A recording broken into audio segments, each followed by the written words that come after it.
Okay, friends, one thing about me you may not know is I am a completionist, one may say. My friends would definitely say that when I start something, I've gotta complete it. And one thing that I'm feeling the itch to complete is everything Abby Jimenez has ever written. After reading, what was that nonsense called? The Night We Met this year, I was a bit disappointed, and so I need to now just go finish reading everything Abby Jimenez has ever written so that I can maybe feel a little glimpse of hope, because that was a disaster. And there are 3 short stories that she has written that I have not read. I am not a big short stories girl, and I don't read a lot of them, and this video is probably going to have some spoilers because there's only so much you can say about a short story without spoiling things, so just go into it knowing that. But she has written a decent amount of books. 3, 6, 8, I believe, to be exact. 8 full-length novels, and then we have these 3 short stories. And so in today's video, we are going to read them. I don't know what order we're going to go in, but they're all like less than 100 pages, so it should be pretty simple and painless. The first one that one of the 3 is going to be The Fall Risk. This was part of a Valentine's Day collection of stories, and this one does have a 4.06, which I think is pretty good. A lot of these Amazon collection stories tend to have very low ratings, and I have read quite a few that I've given very low ratings to, but this one does have a 4.06, so I am excited to get into it. This one says, it's Valentine's Day weekend, and Charlotte and Seth are not looking for romance. Armed with emotional support bear spray, Charlotte is in self-imposed isolation and on guard from men. Having a stalker can do that to a person's nerves. Just across her hall and giving off woodsy vibes is Seth, a recently divorced arborist. As in today recently. Heights, he's fine with. Trust, not so much. But when disaster traps them one flight up and no way down, an outrageously precarious predicament forces a tree-loving guy and a rattled girl next door to embrace their captivity. Soon, their defenses are broken away. Considering how close they both are to the edge, Charlotte and Seth could be in danger of falling in love. So we have got that one. Then another one of these Valentine's Day situations is The Worst Wingman Ever. This one has a 3.99, so still pretty good. This one says they're falling in love, yet they've never met. Maybe fate can intervene in a heartwarming what-if short story about new beginnings by New York Times bestselling author. Holly is dealing with the impending death of her grandmother and is still reeling from a bad breakup. One bright spot, a Valentine's Day card on Holly's windshield, even if it wasn't meant for her. An amusing mistake. Soon it turns into a lovely exchange of anonymous notes, little acts of kindness, and growing affection between 2 strangers. What happens when one of them has to say goodbye? I love like a exchanging of letters situation, so we literally love that. Then we've got the Situationship, which is technically considered part of your world 3.5, and this one's only 37 pages, okay? So that's crazy. And so the little synopsis is, find out how Maddie and Doug met in this sweet, hilarious short story. Travel nurse Maddie doesn't have time for a relationship, not even with a ruggedly handsome farmer who she feels a spark of attraction to. Doug is a walking green flag. After a run-in with Maddie, thanks to the Wackentown mascot Kevin Bacon the pig, he can't help but feel the spark. Even though she doesn't plan on staying in Minnesota forever, Maddie believes she and Doug can have a fling, or maybe they'll just find themselves in a situationship. So that's where we're at. That's what we're gonna go with. We are gonna read all these. This says that there's something on here that says all roads lead to here, all part of your world 0.5, but I can't find anywhere to actually read that. So if I find that, sure, but otherwise these 3 short stories are what we are going to get into in today's video.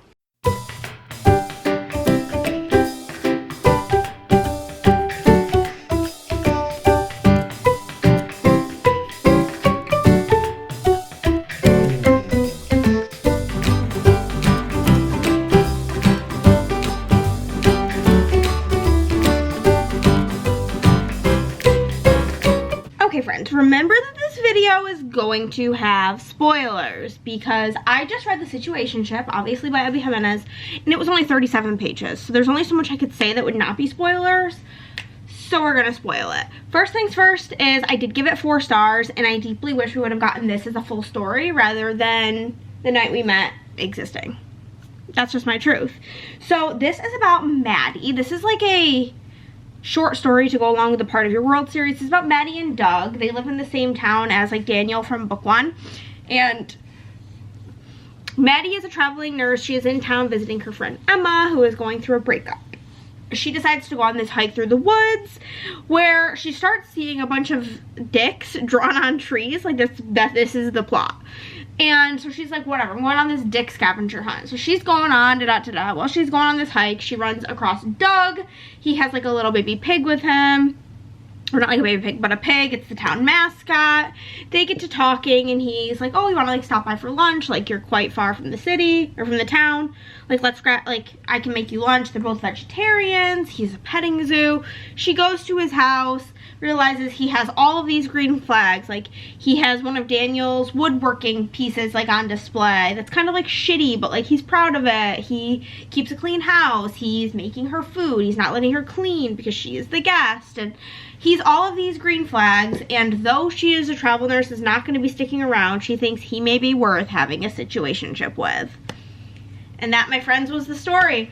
I gave it 4 stars. I giggled a couple of times out loud. I thought there was a thing about a dick rock that was very, you know, interesting and unique.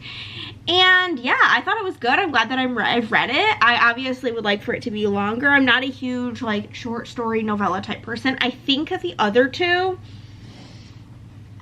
that I'm hoping to listen to today, I think I gotta go to the Kindle app, question mark. It's gotta re-download because, you know, phones love to do this thing now. Or even though I have the feature turned off, it'd still be doing it.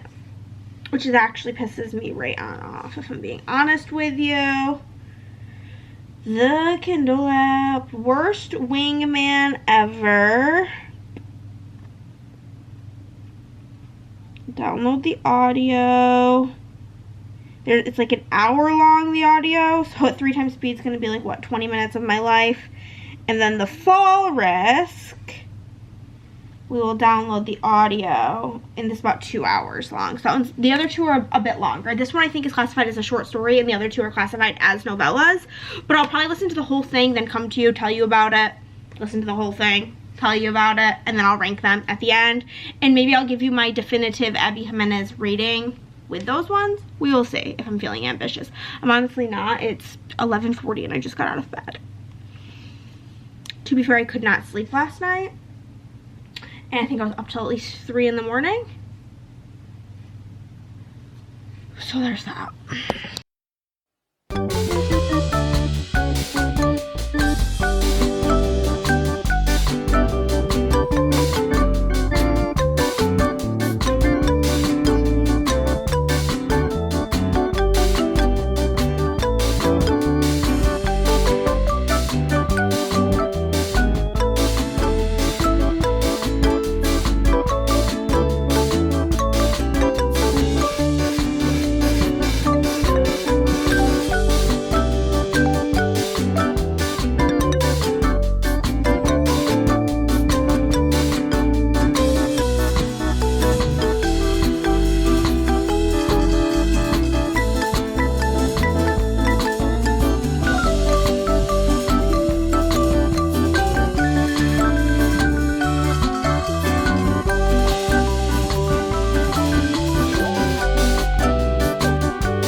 Are getting the update from my office because I am playing a game of Terraforming Mars with a stranger. I'm getting my ass kicked, truly. But I'm playing live, and so I can't particularly like stop playing. So here we are. We're just gonna continue onward while I do this review. So I again gave The Fall Risk 4 stars. And I wish more than anything that it was a full-length novel. This was so cute. This was about Seth and Charlotte.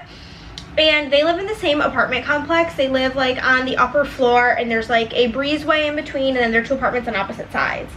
Seth goes to leave because he has like a broken ankle. He hurt himself. He's an arborist. And so he is going to go get a coffee when he walks outside and realizes they don't have stairs. Charlotte pops out and is like, what the fuck? They call their like landlord, and he comes and he's like, oh my god, they removed the stairs from the wrong apartment. He offers to get them like a ladder or like a cherry picker bucket, all these different like options to get them down. And Charlotte's like, absolutely not, I'm not doing any of this. Like, she seems very anxious about the whole thing. She's like, I don't want a ladder coming up here. Like, nothing, no. I'll just wait for the stairs to be reinstalled. And he's like, yeah, that's fine by me. Like, I'm not going anywhere. Like, I can't climb a ladder. I have a broken ankle. So they decide they're going to stay, and we start to learn a little bit about them. We learn that our girl, Charlotte, has had a stalker for quite a while, and she's moved in the last 2 years 5 times because he keeps finding her, and anytime he breaks the restraining order, he basically gets a slap on the wrist and nothing happens. But because of this, she has been really reluctant to enter relationships, date. She quit her job and is now working like as an accountant, working from home, because she literally like can't leave her house on her own because this guy just keeps finding her. And so she hasn't wanted to get into a relationship because she feels like it is not worth the risk that it'll bring to him, his family, so on and so forth, because her stalker thinks that she is his celestial lover, XYZ. So she, after like a few days of like spending literally all day long, kind of like Love Island level of time spent together with this guy Seth, she's like, I'm starting to feel like I'm starting to like him, it's this whole thing. And she kind of tells him like that she likes him. And so when a neighbor posts a video that goes viral of them being trapped at home with her address leaked, she knows her stalker will be coming for her. So she kind of breaks stuff off with him, but Seth is very much so like, you're worth waiting for until you get yourself situated, until you feel more confident and comfortable. And there's this little epilogue of like them together, and her best friend and his best friend are together, and they move into one apartment, they live across the hall. Oh my god, it was so cute. 4 stars, highly recommend. I wish it was a full novel. And now we're gonna get into the last book for this video.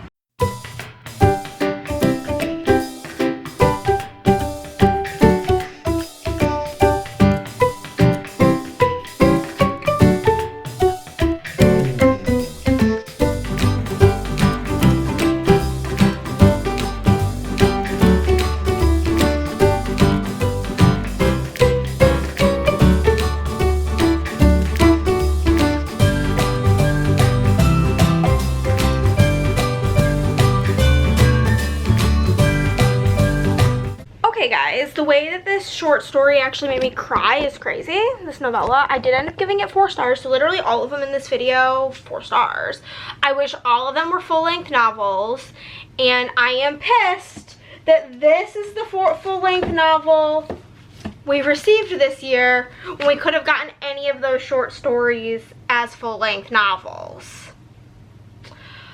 So there's that. But this book was about our main girl. Her name was Holly, and we had our guy named John. I do hate those names because my sister's name is Haley and my dad's name is John, and so it really was close. So Holly is a hospice nurse, and she is currently caring for her dying grandmother. And John has recently gone through a breakup, and he is working like as a repairman for different like buildings, one of which being where her grandma is living. So he in the beginning is trying to drop off this Valentine's Day card on his brother's girlfriend, wife, his brother's partner's car. All he says is it's a white Honda. He puts down the wrong car. The card ends up being basically like a sex coupon, and so he then puts another note on the car like, oh my god, I'm so sorry, I'm the worst wingman ever, I'm supposed to be doing this for my brother, blah blah blah blah. She gives him the note back and says, here, you can have it back, it's no big deal, whatever. So they kind of start this little scenario where they're talking back and forth, and they're like, I don't know, just like brief, not really like discussing anything serious, but it's like that little bit of light and joy and silliness that Holly really needs during this really dark time, because her grandmother is on her last few days. She is to the point where like she's doing morphine in the evening with like her night nurses, but is trying to not take it during the day because she wants to be present with her family, but it's getting to the point where she can't even do that, and it's really hard for Holly. She's used to seeing people die. She works in hospice, but it's much different when it's somebody that you're related to. So, you know, it just kind of keeps going on. He gets her a bobblehead. He fills her tire for her. And he's like, it's really stressing me out that your tire keeps being almost empty. Please go get it fixed. So she goes and does that, and it's just really a situation. And so towards the end, her grandmother they've like met in person, but they've ran into each other like in passing, like she's pet his dog, but he doesn't know it's her and she doesn't know it's him. You know what I mean? So she goes to her grandma's the night that she's dying, and her grandma kind of wakes up and is like, throughout the story, she keeps like having these coherent moments where she's telling her bits about her life. She's like, I have to tell you about my first husband, Chip. She's like, I killed him. And she's like, what do you mean? She's like, yeah, I killed him, and your aunt helped me, and like my sister helped me bury the body. Like, it is what it is. Like, he was going to kill me. He was a drunk and he was abusive, and in those days you couldn't get divorced. So I whacked him upside the head with a frying pan, and if I didn't do that day, I wouldn't be here. And you need to take responsibility for your own unhappiness. And that was like her dying message to her. I don't know. I'm kind of going through it right now, so it was just something I needed to hear, and it did make me tear up. It's making me tear up again. And right now, we're in the middle. I had 2 really big losses last year. I lost my grandma in the end of March of 2025, and then I lost one of my best friends the end of June 2025. So I'm just in a very emotional state when it comes to people dying right now. So that in fact took me out a little bit. It sure did, but I digress. It was really, really good. And then her grandma dies, they have a funeral, she leaves, and she's calling maintenance to her apartment. Somebody opens the door, and it's this guy, and they're like, oh my god, like, we've met before. And they're talking, and he sees the bobblehead on her counter, and he's like, where did you get that? And she was like, it was a gift. And he's like, are you a nurse? And she's like, yeah, I'm a hospice nurse. And he's like, I gave you that. Oh my god, it was so cute. So we are now here for the definitive Abby J rating, including those 3 short stories. Okay, my least favorite Abby Jimenez book is this one. This is her only book that I have ever rated under 4 stars. So everything else is 4 stars and higher. Just let that be known. But my least favorite book is absolutely The Night We Met. This is the cheating trope, and miscommunication. I hated everything about this. So this is my least favorite. We're going bottom to top. So how many are there? So there's the 3 that there's 6, 7, 8, 9, 10, 11. So in 11th place, we have The Night We Met. In 10th place, we have Part of Your World. This is book 1, In 10th place, we're going to have The Situationship. That is the, like, short story in the Part of Your World. So that will be, next up is The Situationship. Followed by, in 9th place, Part of Your World. In 8th place, I think I would probably put The Fall Risk. And then in 7th place, The Worst Wingman Ever.